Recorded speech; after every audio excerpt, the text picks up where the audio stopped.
Muy buenos días, apreciados hermanos y amigos. Que el Señor les bendiga. El Señor llamó a Abraham y cuando el Señor lo llamó, le dijo que debía abandonar absolutamente todo. Todo lo que le impidiera una relación íntima con él. Y eso incluía familiares, amigos, cultura, todo tipo de ritos, de tradiciones que Abraham tenía desde que había nacido en ese lugar donde nació. El Señor de esa misma forma nos llama a nosotros a enfocarnos completamente en Él. Y para eso debemos abandonar todas las cosas que hemos cargado durante nuestra vida. Y debemos dejar a un lado personas, amistades o tal vez culturas o en ocasiones tradiciones las cuales nos impiden acercarnos al Señor verdaderamente. Eso es lo que el Señor pide. Y el Señor tiene una obra para cada uno de nosotros. Y esa obra consiste en apartar todas esas influencias y depender exclusivamente en Él. El que haga eso tiene entonces un gran premio. Un premio que es sobremanera alto y eterno peso de gloria, el cual no se puede comparar con ninguna otra cosa. El llamamiento del cielo le llegó a Abraham por primera vez mientras vivía en una ciudad de Ur de los Caldeos. Eso lo encontramos en Génesis 11:31. Y es hoy en día justamente lo que es la frontera entre el país de Kuwait y el país de Irak. Abraham, obediente, se trasladó hasta Harán y allí lo acompañó la familia de su padre, porque debía escuchar el llamado del Señor.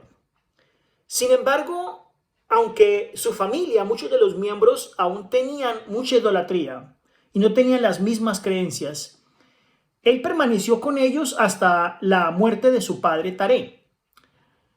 Abraham había alcanzado el blanco de sus esperanzas cuando puso su corazón en el Señor, pero había encontrado el país ocupado por una raza extraña y dominada por la idolatría.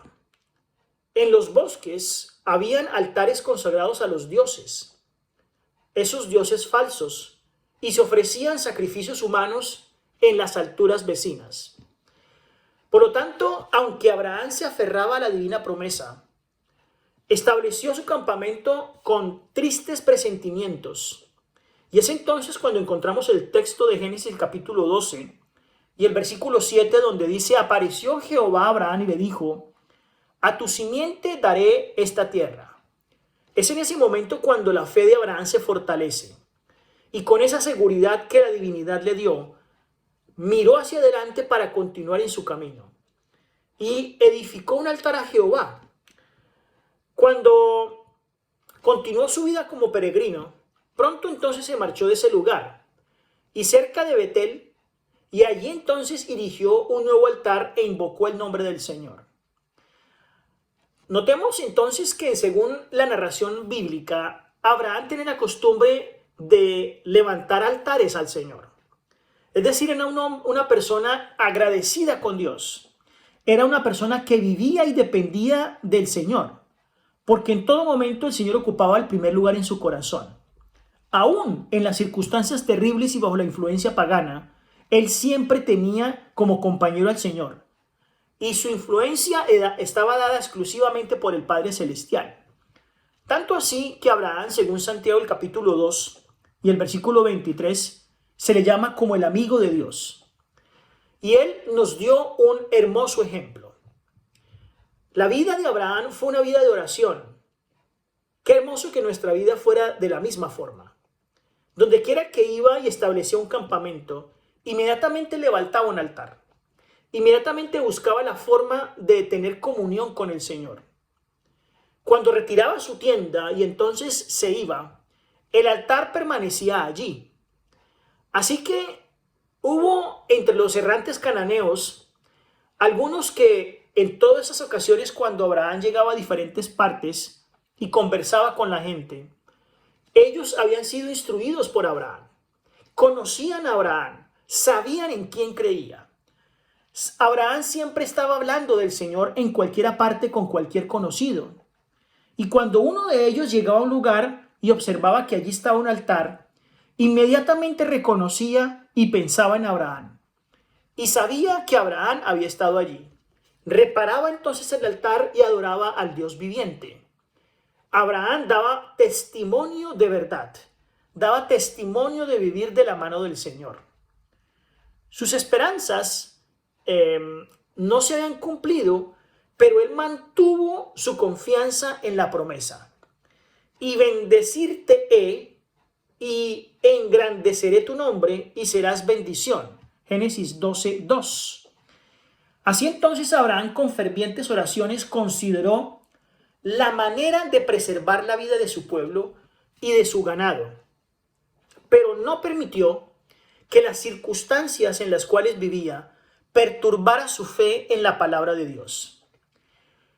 Para escapar del hambre, en una ocasión fue a Egipto y allí fue por razones netamente de supervivencia.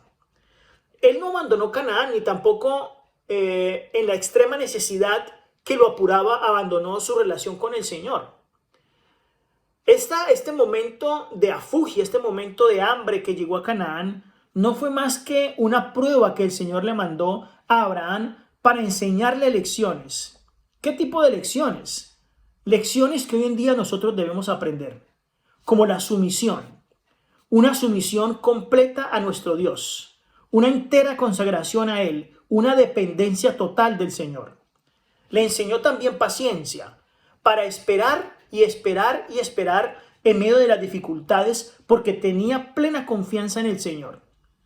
Y una fe, porque su confianza fue entonces inquebrantable.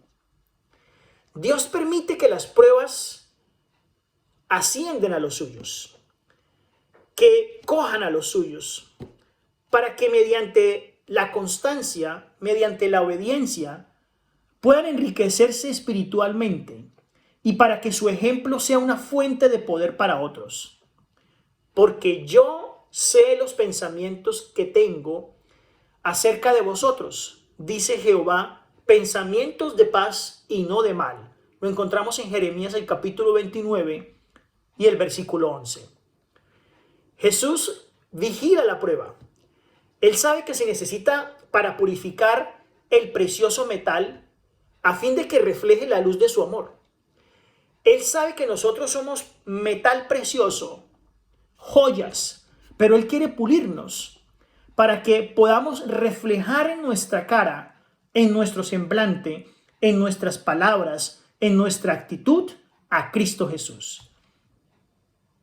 Él ve que algunos tienen actitudes que pueden usarse en el progreso de su obra y entonces los somete a pruebas. Pero en su providencia los coloca en situaciones que prueban su carácter y revelan defectos y habilidades que están ocultos para ellos mismos. Entonces les da la oportunidad de corregir esos defectos y de prepararse para su servicio. Él muestra las debilidades y les enseña entonces a depender exclusivamente de Él. Qué hermoso es el Señor. Abraham entonces no dudó de que los egipcios de piel oscura podían ser una influencia negativa para él. Sin embargo, él se mantuvo firme, como se verá en las siguientes lecciones, porque tenía su mira puesta en el Señor. Porque había aprendido que sus debilidades se convertían en fortalezas en el Padre Celestial. Porque sus defectos se convertían en virtudes cuando caminaba de la mano del Señor. Es nuestro propósito el día de hoy, que podamos ponernos al servicio del Señor, que podamos asirnos de su mano, porque para Él nada es imposible, y lo que para nosotros puede ser debilidades, Él los puede convertir en fortalezas. Nuestros defectos puede convertirlos en virtudes. No te niegues, no pospongas tu entrega al Señor. Que Dios te bendiga.